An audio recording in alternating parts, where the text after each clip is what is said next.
Good morning, everyone. I don't think the date's relevant for this one, but it is November 11th, 2018.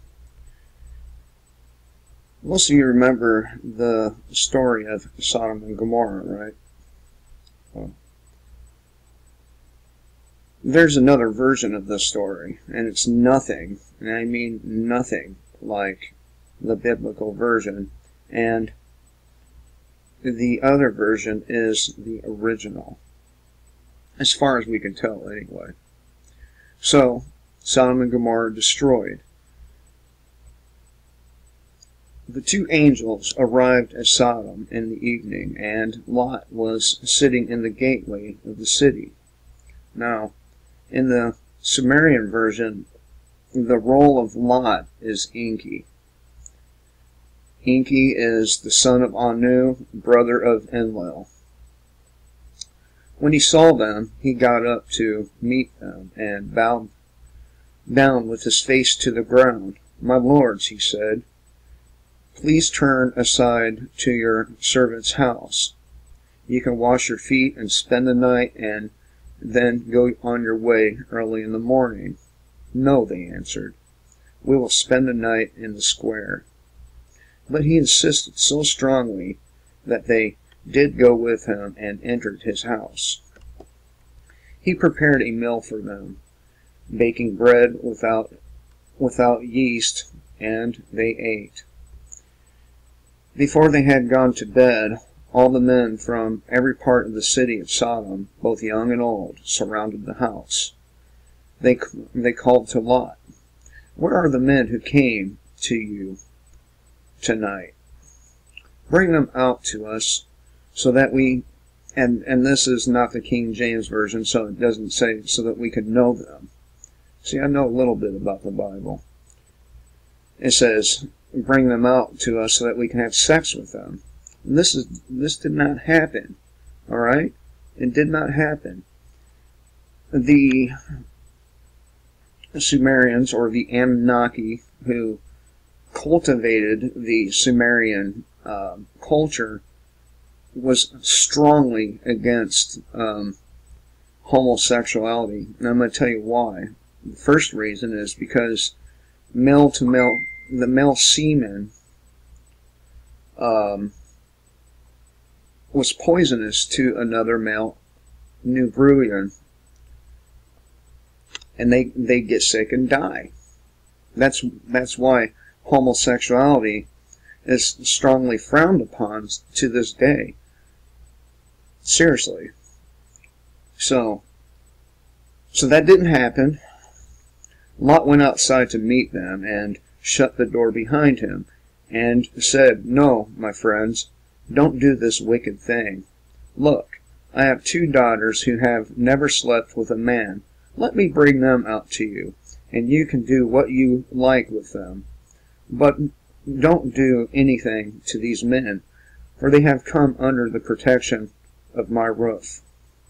What kind of man would offer his daughters up to a crowd of men like that and tell them what he said? You can do what you wish with them. "Get out of our way," they replied. "This fellow came here as a foreigner, and now he wants to play the judge. We'll treat you worse than them." They kept bringing pressure on Lot and moved forward to break down the door. But the men inside reached out and pulled Lot back into the house and shut the door. They then struck the men who were at the door of the house, young and old, with blindness, so they could not find the door. And it keeps going on and on and on, right? And they tell Lot, "Look, you have X amount of time to get your shit together, to get your family to safety, and do not look back," right? Well, the Sumerian Anunnaki version of this story is much, much different. It starts with really jealousy over Marduk. And I think you've heard that name before, because I think the Bible slanders Marduk quite a bit. Quite a bit. And I don't know why. I don't know why the Bible would slander Marduk, because Marduk was promised kingship, right? And then the new it's hard to say the word. I'll just call them the Anunnaki because it's easier to say. And keep in mind, when people talk about the Anunnaki are only the ones that came to this planet. The rest of them on Nibiru, they're Nubrurians, or however you want to say that shit. But this book starts off describing, and I've played a clip for it before, the event, right? It starts off describing the nuclear cloud that consumed everything.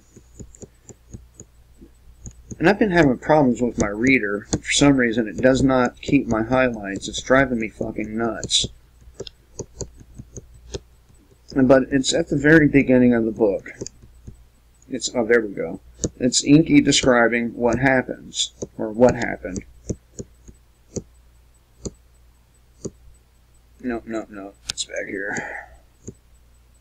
Okay, the first tablet, synopsis.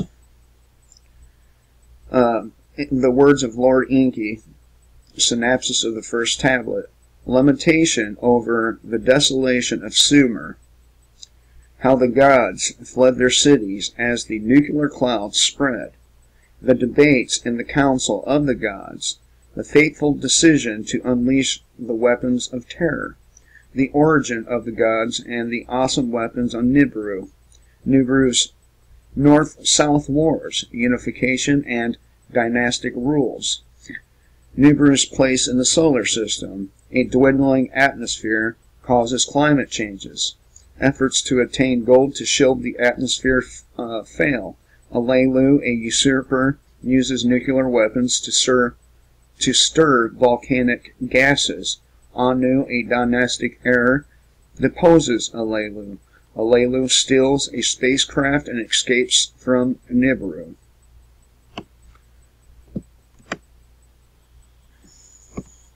The words of Lord Inky, firstborn son of Anu, who reigns on Nibiru.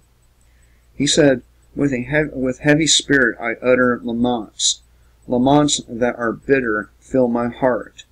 How smitten is the land, its people delivered to the evil wind, its stables abandoned, its sheepfolds empty. How smitten are the cities, their people piled up as dead corpses afflicted by the evil wind. How smitten are the fields, their vegetation withered, touched by the evil wind. How smitten are the rivers, nothing swims anymore, pure sparkling water turned into poison.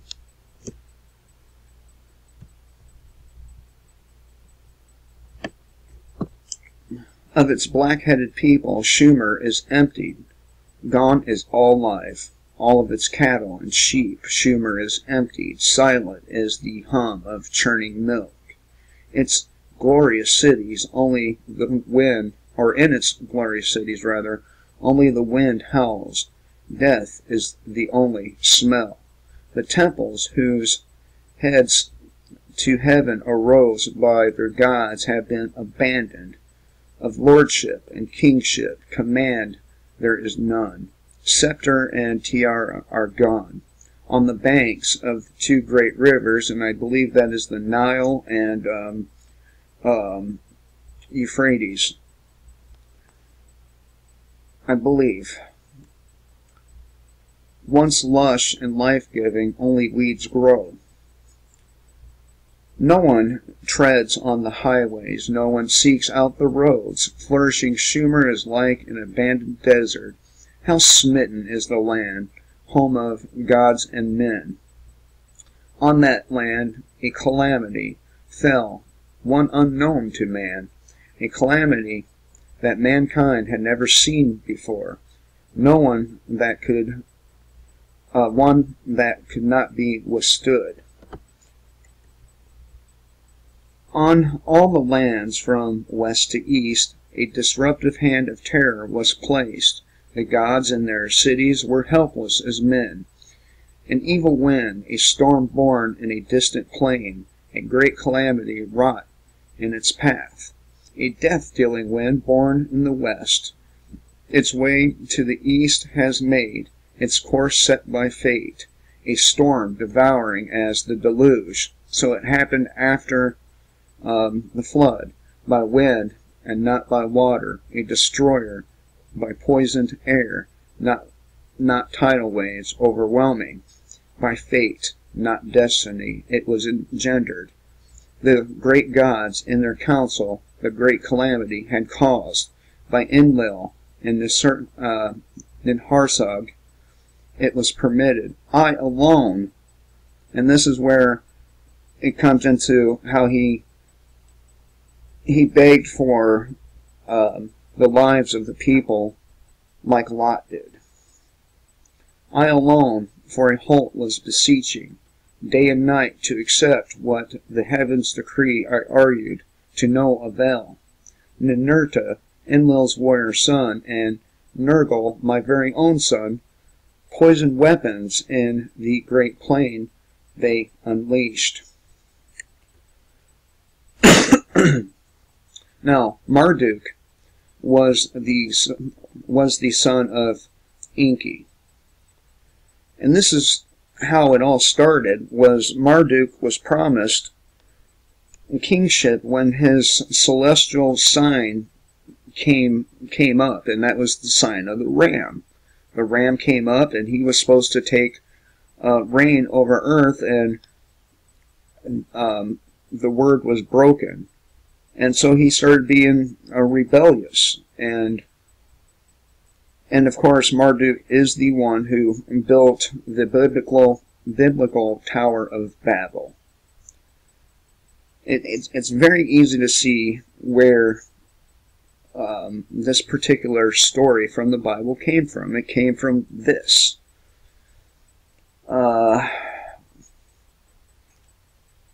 That an evil wind shall follow the brilliance we knew not. They now cry in agony. That the death-dealing storm, born in the west, its course to the east shall make. Who could foretell the gods now bemoan? In their holy cities the gods stood disbelieving as the evil wind toward Shumer made its way.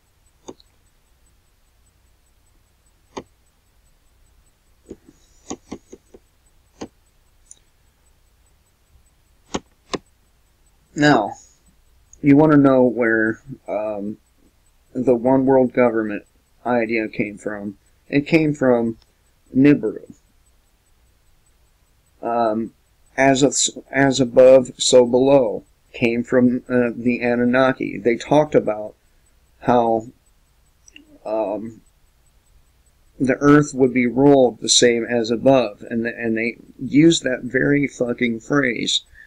As above, so below. One after another, the gods fled their cities, their temples abandoned to the wind. In my city, Eridu, as the poison cloud approached, I could do nothing to stop it. Escape to the open steep. To the people I gave instructions. With Ninki, my spouse, the city I abandoned. In his city, Nippur, place of the bond heaven earth, Enlil could do nothing to stop it. The evil wind against Nippur was on rushing. In his celestial boat, Enlil and his spouse hurriedly took off. In Shumer, city of kingship, and that's where they started to give man kingship over the earth. And by the way, Marduk was half Anunnaki and half human. Ninar, to his father Enlil for help, cried. In the place of the temple that to heaven in 7 steps rises, Ninar, the hand of fate refused to heed. My Father, who begot me, great God, to had granted kingship. Turn the evil wind away, Nanar pleaded. Great God, who decrees the fates, let us and its people be spared.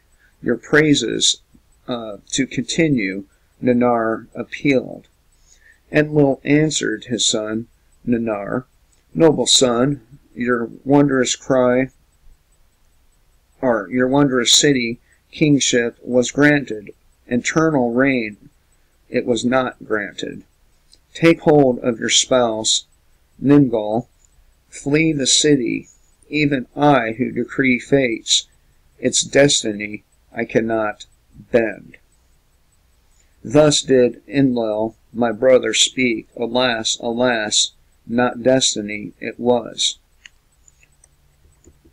A calamity, none greater since the deluge gods and earthlings has befallen. Alas, not a destiny it was. The great deluge was destiny to happen, or destined to happen. The great calamity of the death-dealing storm was not. By the breach of a vow, by a council decision, it was caused. By weapons of terror was it created. By a decision, not destiny, were the poisoned weapons unleashed. By deliberation was the lot cast. Against Marduk, my firstborn, did two sons' destruction direct. Vengeance was in their hearts. So, as you can see, Marduk's right there. Ascendancy is not Marduk's to grasp, Enlil's firstborn shouted. With weapons I shall oppose him, Ninurta said. Of the people he raised an army, Bablil, as earth's navel to declare. Nergal, Marduk's brother, so shouted. In the council of the great gods, words of venom were spread. So this is the basis of the biblical story of Sodom and Gomorrah. Day and night I raised my opposing voice. Peace I counseled, deploring haste. For the second time the people have raised his heavenly image.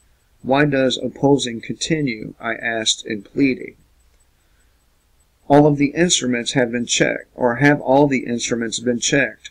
Did not the error of Marduk in the heavens arrive? I once more inquired.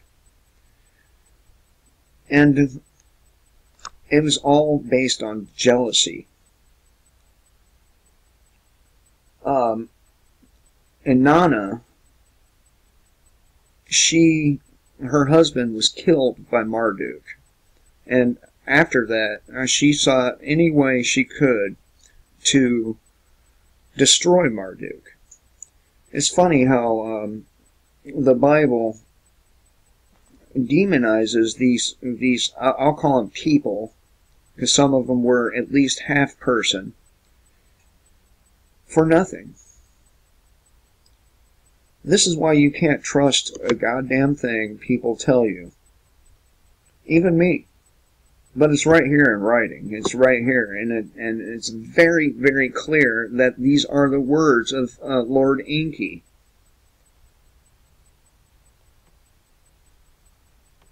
I thought I would share this with you. I mean, I'm going to do a more detailed scripted video about this. Probably more visually appealing. But it's just the Jews transcribed this in a way that benefited them, the Hebrews, I should say. And here we are today, believing shit that's made up. Most people. And this is the very basis for all fucking religions. Incredible. Just incredible. And it gets further into detail, and that's the beginning of the tablet, right? And it doesn't give all the details of what happened until later on, where they explain a lot more stuff, like the succession of kingship on Nibiru, and how Elelu came to Earth to escape the wrath of Anu and find the gold.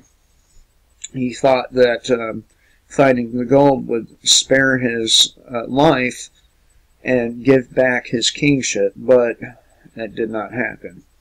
Anyway, thought I would share this with you. I hope you all have a good day. And remember, things on this planet are not as they seem. Take it easy, people.